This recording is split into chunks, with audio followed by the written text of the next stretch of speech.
ഞാൻ പലരോടും സംസാരിക്കുമ്പോഴും പലരും എൻ്റെ വീഡിയോസ് കാണുമ്പോഴും ഒരുപാട് കമൻസ് വരാറുണ്ട്. എല്ലാവരും കളിയാക്കിക്കൊണ്ട് തന്നെയാണ് സംസാരിക്കുന്നത്. അത് പ്രത്യേകിച്ച് വയനാടിനെ കുറിച്ച്.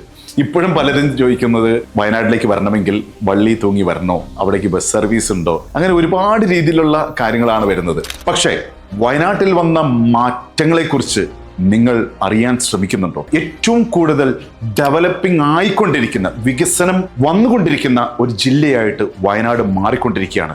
ഇന്റർനാഷണൽ ബ്രാൻഡ്സ് മുഴുവൻ വയനാട്ടിലേക്ക് വന്നു കഴിഞ്ഞു എന്നുള്ളതാണ്.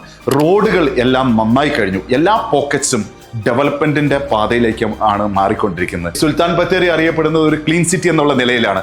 അതിനേക്കാൾ അപ്പുറത്തേക്കായിട്ട് എല്ലാ ഇന്റർനാഷണൽ ബ്രാൻഡ്സും ഇവിടെ വന്നു കഴിഞ്ഞു. ഇവിടെ IT ഹബ്സും വന്നു കഴിഞ്ഞു.